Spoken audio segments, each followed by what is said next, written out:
guys, it's Olivia and welcome back to Live in Literature. Thank you so much for the love and support received in my last video, and if you have not seen it yet, feel free to head on over to my channel to check it out. Well guys, last week's video was an absolute smash hit with amazing books with absolutely hideous book covers. And today, obviously, as you've seen from the title of today's video, we are going to be doing the opposite of that. Today we are doing the worst books with absolutely gorgeous book covers. Now, this is why, as I said in last week's statement, judging a book by its cover is never a good idea. Because you can either end up in one of two ways. With last week's video, it was a positive. It was these hideous covers with the most gorgeous books, the most gorgeous takes, the most gorgeous things that ever be written in some of those books. But then you have the opposite of that, where you have an absolutely, without a doubt, stunning, magnificent, it's a gorgeous book cover. It has been designed so well. It has been designed within an inch of its life. But the inside, absolute garbage. Garbage. You're like a raccoon.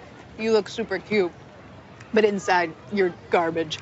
And so in today's video, we're going to be doing the opposite of that. Now, this might just be a cautionary tale for my readers out there. This video might just literally be like just a fun cautionary tale for like, hey, personally for me, did not enjoy this book, but I think the cover's gorge. I think the cover slays. I think the cover is the most beautiful thing I've ever seen. So again, like a caveat for the video, okay, warning, content warning right here. This video is going to contain my opinions.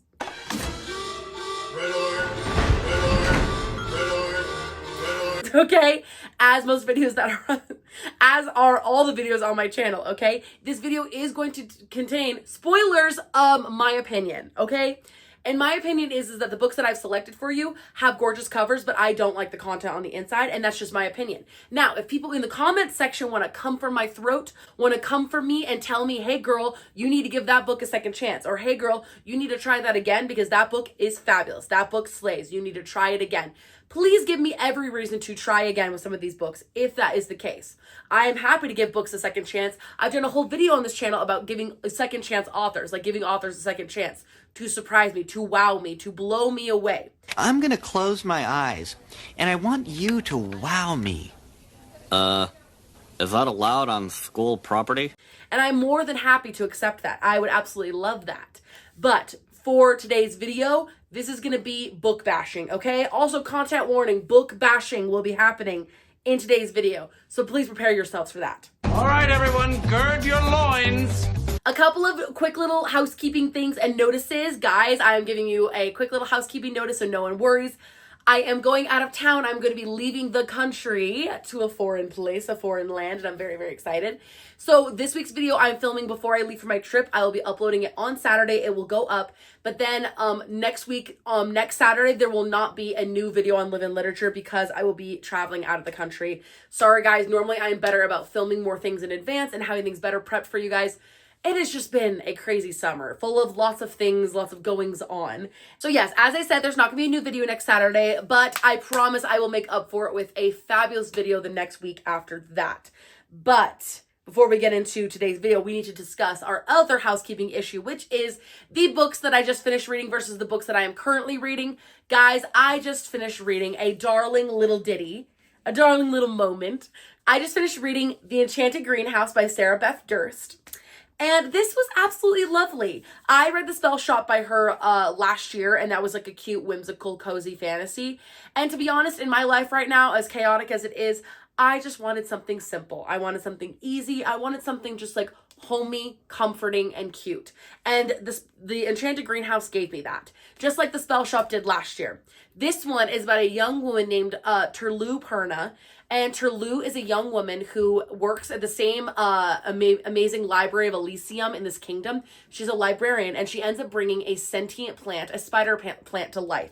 But it's against the law in the place that she lives. And as punishment, they turn her into a statue. Well, she's essentially like resurrected from her statuedom on this and finds herself on this like abandoned island essentially with only a grumpy gardener named Yarrow and other sentient plants to like keep her company. And essentially her and Yarrow have to come together to save this enchanted greenhouse that is falling apart into disarray. The book is very charming. It is very sweet. And it was honestly everything that I needed for right now in my life. Like I just wanted something cozy and fun and cute to read Turlu is absolutely a fabulous female main character. Like, she's just darling. Someone that I can completely relate to in a lot of ways. I actually had a couple of sections of this that I like fully highlighted. And I truly I just live for some of those highlighted sections. I'll read one of them to you. I literally opened up right to it. It says, basically, quietly he asked, "Who hurt you?" And this is a little further down. She says, "She didn't know how to answer that. It wasn't as if she had had a grand heartbreak. She had no real trauma to explain why she was the way she was. It was more just years worth of little cracks in her heart, like the glass panes of a failed greenhouse. She drifted through life wanting and reaching, but never having, always feeling just a little lost, a little empty, and just a little lonely." Hey, that's pretty good. Now, isn't that just absolutely stunning and so poignant to how so many people feel? So a lot of what she says that I can relate to, and I just feel so deeply in my heart. So I absolutely loved The Enchanted Greenhouse. I thought it was just darling. If you're looking for a fun little whimsical time, give this one a go. If you're looking for low stakes fantasy that's just a fun, sweet, good time and a little bit of a romance, come and check out The Enchanted Greenhouse. It's absolutely lovely with 4 stars from me. And then for what I am currently reading, guys, as I said, I am making my way through the Dramini fan fictions, and we have now Julie Soto's Rose in Chains, based off of the fabulous and very famous fan fiction, The Auction, on AO3. Okay, so Rose in Chains is based off of The Auction, and I am absolutely so excited. I started reading it. I'm on chapter 5. Very exciting stuff going on in here so far. Already, it's very intense, very scary, very much giving all the feels of The Auction, but a little bit more fantasy medieval vibes instead of obviously Harry Potter, which is what The Auction's based off of. So again, already very excited about this one. I will let you guys know what I think. I'm going to try to get some good reading done while I'm on my trip. So I'll let you guys know what I think of this one. So, as I stated in the beginning of this video, again, like I said, this video is going to be containing my own opinions of what I think of these books, and it's what I think of the content inside of them. Some of you guys might love these books. I'm so sorry if I'm here to bash some of your favorite books and your favorite authors. Please come for me if that is the case. I'm so sorry. I do not mean to disrespect. But without further ado, let's get into it. The first one I'm going to start with is an author that I actually love. I love this author, okay? I am actually a major fan of her, and I love a lot of her books, okay? I absolutely do. This one just was really a big letdown last year in 2024. We have A Fragile Enchantment by Allison Saft. Guys, I adore Allison Saft. I think she's darling. I think she writes wonderful romances. Truly, I think she writes some great romances and some really great fantasies with some really interesting concepts. However, I think I gave this book 2 stars. I was absolutely unamused. Now, the cover of A Fragile Enchantment is gorgeous. This is stunning. It's beautiful. You've got character art on the front. It's very cute. It's a gorgeous cover with these 2 lovers on the front. Even the inside is fully done with a flowery pattern because it's supposed to be gardeny themed. It's stunning. It's a really, really beautiful book. Oh my gosh. I mean, even this is an embossed book with the scissors on the outside because she's a seamstress. This is a stunning book. It's absolutely beautiful. That's beautiful, Katie. It's very springtime coded. It's really a gorgeous book. However, do not let it fool you how gorgeous this book is. The content inside will leave you disappointed. Especially because I know Allison Saft can do better because I've read better from her. This one, however, is supposed to be seamstress comes to an island to help it's supposed to be Regency era, which is why I thought I would live because Bridgerton vibes, hello. And so I was totally thought I would be living for it. It's supposed to be Regency era. This young seamstress comes over. She has a special gift where she can essentially sew elements and sew powers into clothing, whereas the clothing will make you appear more confident, or the clothing will make you feel more powerful, or the clothing will make you feel more this. The clothing gives you powers. She can essentially embed memory and power into clothing, which I think is a brilliant concept.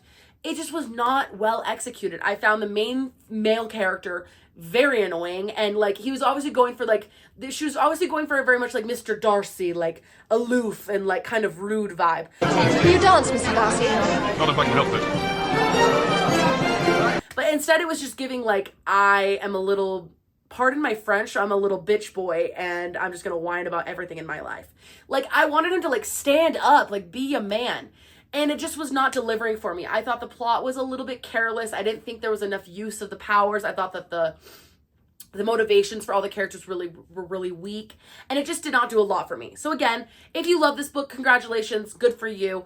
I just cannot say the same, but I do think that this is a gorgeous book to look at. Then we have another disappointment from 2024 that I thought I was going to absolutely love, especially because this book is absolutely stunning, and I thought it was going to give major ACOTAR vibes. We have The Courting of Bristol Keats by Mary E. Pearson. Mary E. Pearson's written a lot of really famous books. I think she wrote the Redemption series. She also wrote Dances of Thieves. Dances of Thieves is like a huge one by Mary E. Pearson that like a lot of people like absolutely love. I just cannot say the same for myself. This book was a DNF. I did not finish it. I made it maybe like, honestly, I think I made it like 150 pages in and I gave up. I couldn't do it anymore. This was a DNF for me. And I'm like, I never DNF books. Like, it's very rare for me to like not finish a book. And this one, I couldn't do it. I hated her so much. It flames. So obviously the book is beautiful. Like, this cover is gorgeous. Like, The Courting of Bristol Keats. And look, sprayed edges with like the moons on them. Like, that is absolutely stunning. Like, the book is beautiful. Like, oh my gosh, you have the embossing right here. Like, it is really like, it's pretty much like, it's a very gorgeous book. Like, it's chic, it's black, it's got the sprayed edges with the stars and the moons. It's got this like gorgeous detailing on the front. Like, I figured I would live for something like this. I thought this was going to rock my world. Little did I know it was absolutely not. This is supposed to be like a play on like human realm going into the Fey realm vibes. This was giving like, there's a young woman named Bristol Keats. And apparently, and I didn't even know this when I picked up the book, because from reading the like inside page cover, it does not give any indication that this is a modern telling. So it's a modern book taking place in, it's an urban fantasy taking place in modern times and then going into the fantasy realm. I did not get that at all from reading the inside cover. And then when I found out, I was like, wait, why are there bikes and why are there like cell phones and telephones and things like that? I was like so confused. I have never heard tell of a car. Pray tell, what is this magic wheel box? Ah, come on, Steve, you're a mechanic for Pete's sake. This is a urban fantasy, and I think that's another thing that threw me off about the book. I just didn't like it. I felt like the plot moved way too slow. It was not drawing me in. I wasn't totally obsessed with Bristol. I felt like she was fine. I just wasn't like obsessed with her. She seemed okay though. And if anyone has any reason why I should continue to read this book, please give me that reason in the comment section. I'm happy to hear it. I do think this book is absolutely stunning, and it's a thick book. Like, this is a fat, thick book. It's just a book that I do not want to read. Not a fan. The next book I want to recommend is, or I guess not recommend, is a book that, well, I think the cover is absolutely stunning, as we know, but the content just kind of let me down a little bit. I think I wanted it to be more than it was. I don't necessarily think this is like a bad book. This was like a 3-star read, but it's just not one that I'm going to continue to read like the rest of the series. We have Faybound by Sarah L. Arifi. Faybound, like, first of all, let's just take a second for the cover. This is stunning. Like, it's a glossy cover, which like I kind of live, to be honest. It's glossy. It's got these beautiful detailing. The title's like up the side. Like, I love that detail about it. Like, it's chic. It's concise. I feel like it gets the message across because like we're going underground with all these like big roots that are going on in here. Like, I just like this is a glossy, beautiful, concise, conceptualized cover. I feel like it's extremely well done. I think Sarah L. Arifi did a very, very nice job with it. However, I just didn't love the content. For me, the book was not good enough to be like, man, I cannot wait for book 2. Cannot wait to read book 2. For me, it just didn't give that. I did enjoy the book. It was fine. I just kind of wanted more from the book. So the book is essentially about two young women in the elven lands. They're both elves, one named Yirin and one named Lettel. They're sisters. Yirin is a soldier and a general of the elven armies. Lettel wants to be a diviner. She divines and like believes in like the mystical and like the goddesses and stuff. Yirin's kind of a non-believer. Lettel's very much a believer. Essentially, something happens where Yirin is essentially exiled from the elven lands, and these two sisters have to make it on their own, and they end up encountering some other elven and fae like people who end up taking them in, and they learn all about the different customs of the fae and like in the elves and like why they are the way that they are. I felt like this was a very interesting take on elves and fae. Like, I was thrilled about that. Like, it's always interesting to get a totally different perspective on like the Fae and the elves, because like that's been done so much in the past couple of years. I just kind of was like, just give me more. Like, I want more. Like, just give me more.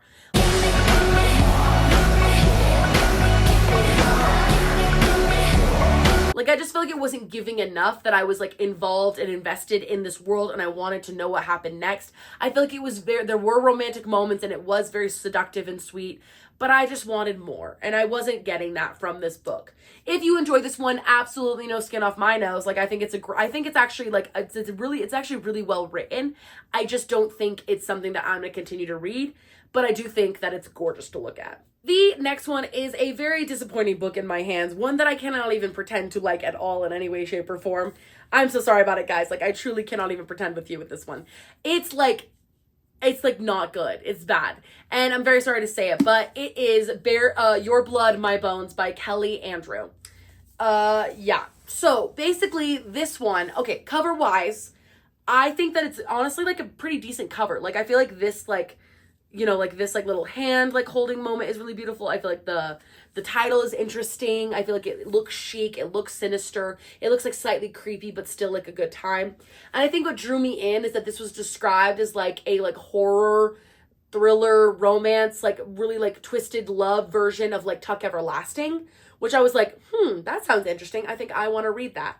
And then I read it, and then I said, this might be one of the worst things I've ever read. No, how terrible. That's just awful. How terrible. Oh no. The book makes quite literally no sense whatsoever. It is one of the weirdest books I've ever read. It is bizarro. It does not make one bit of sense. Essentially, there's like a semi-immortal boy living on this like family's property, and the daughter comes back years later to like essentially burn it all down after her like dad dies, and she finds this boy there that she like grew up with one summer, that she knew for one summer, and he's like chained downstairs in the basement of their house. And she's like, what are you doing here? And he's like, I'm waiting for someone to let me go. And then like essentially she lets him go, and he essentially is like swearing that he's gonna kill her, but then they like each other, but then they don't like each other. Like, it's very confusing. And they only spent like one summer together. It wasn't even like a lot of time together. It was like literally one summer when she was like 7. And I just found the whole thing extremely confusing, and like we were making up a lot of excuses for like why magic exists in the real world and like why it doesn't, and like it was just like a weird like make-believe sort of thing. Like, I just felt like people were just like, okay, like that makes sense. And I'm just like, you would just believe someone like that? Like that easily? Like, they're just like, yeah, that makes sense that he's an immortal boy. That people have been performing cultist weird rituals to murder him every year of his life, and he still just keeps coming back and growing up. Like, what? Like, it just doesn't make any sense to me. I'm extremely confused. You're confused. I'm confused, bro. Like, I'm so confused. The book was quite literally one of the worst things I've ever read. I'm not even going to deign to give it a star rating. I truly did not like this book at all in any way, shape, or form. I hated it, to be honest. And I do think the cover is kind of pretty, though, to be honest. The cover is low-key pretty, and it's kind of what drew me in, as I was like, ooh, this like twisted love. And I thought it was going to be like, I don't know, like kind of foresty and whimsical, and this like deranged kind of like sexy love. And it was like not giving that at all. It was very freaking weird. And not in like a good way. I normally like weird, but this was like... In case you haven't noticed, I'm weird. I'm a weirdo. Not a good weird, you know?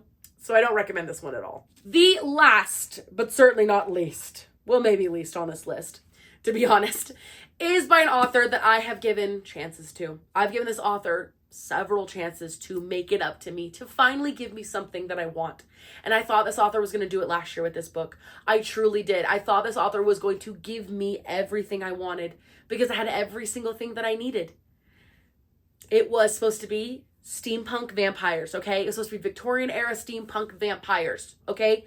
And like low-key like Six of Crows mafia vibes, and we're running blood in between. Like, I was literally like, we're running blood like it's drugs. I'm like, oh, this is going to give everything that I ever needed ever in my entire life. It sounds great. It sounds weird. Sounds like my kind of gum. And it was the biggest letdown of my entire life. And that is A Tempest of Tea by Hafsa Faizal. Guys, Hafsa Faizal, if you love her, congratulations in having terrible taste. Ooh. Oh! No. I truly think that Hafsa Faizal, for me, is not the author for me. I just think her writing style and I do not get along. I just think that she and I have a different way of interpreting things, and I just don't think she and I get along. But mad respect to her, because the concept for this was brilliant. And look at this cover. Is that not so stunning? It's this like ghostly, like steampunky portrait of this young woman. It's got the city like in her cloak. She's drinking a cup of blood like it's tea. Like, I cannot get over how stunning. Stunning. And look, the embossment with the teapot on the inside. Are you kidding? Like, this book is beautiful. Like, it's a stunning book. I saw this covered and literally almost started crying because I was like, ooh, now this is gonna be good. She's drinking a cup of blood. Like, I just was like, this is going to be the vampire fantasy that I have been looking for. And then it was like the world's biggest letdown, because anytime a book says that it wants to be Six of Crows, it just never will be. I'm so sorry. It just cannot be Six of Crows. This is supposed to be like a young woman in a city. She owns like a speakeasy, but it's also like a speakeasy for vampires to come in and get their blood fixed, because it's like pretty taboo to like be seeing the vampires out and about. There's some murders going on, and I just like, I did finish the book. It just was quite a letdown for me. Like, it was literally like the biggest disappointment of all time. I think I gave this book 2 stars, maybe 2.5, because I was like, you know what? Like, I will be generous. Like, it was a brilliant idea. Like, the concept was brilliant. It just was not executed in any way, shape, or form that I want to continue reading. Like, I just felt like it was weak. I felt like the motivations were off. I felt like if we were going to commit to the vampire thing, like, let's commit to it with like our full chest. And I felt like we just like never got there. Like, the plane was taking off and then it just kept driving around the runway. Like, you know, I cannot even express how much of a disappointment this book was, because I wanted to love it. I wanted to read this book by Hafsa Faizal and be like, you know what? I want to give this woman a chance. I want to give her a chance, because after We Hunt the Flame, I was like, you know what? There's no way that she's going to let me down with a concept like this, with vampires, which were my everything last year. And then it was the biggest letdown of all time. So I cannot in good conscience recommend this book to anyone, because I don't enjoy it, but I absolutely love this cover. And I think the cover is so stunning. It looks beautiful. So, if you love A Tempest of Tea, happy for you. I'm just not someone who enjoys this book, but this cover is gorgeous. So, that is all the worst books with gorgeous book covers that I want to recommend for you guys today. So, I hope that you enjoyed this video. And if you did, do not forget to like, comment, and subscribe to the Living Literature YouTube channel. Guys, if there are any video ideas and things that you want to see on the channel, please feel free to comment them down below. If there are any books or things that you want me to read, please also feel free to comment those down below. I am so excited for the rest of this like end of summer into August section. And I'm excited for all the reading and all the books that are coming out in August. There are so many incredible books coming out this next month. I'm absolutely way too excited. I have so much to catch up on reading wise. I'm slightly overwhelmed, but I'm also excited. Again, I will see you guys in 2 Saturdays, because I won't be seeing you next Saturday. I will be seeing you on the one after that. So I'll see you guys in 2 Saturdays when I get back from my trip overseas. Very excited about it. And I love you guys the most, and I'll catch you in the next one. Bye.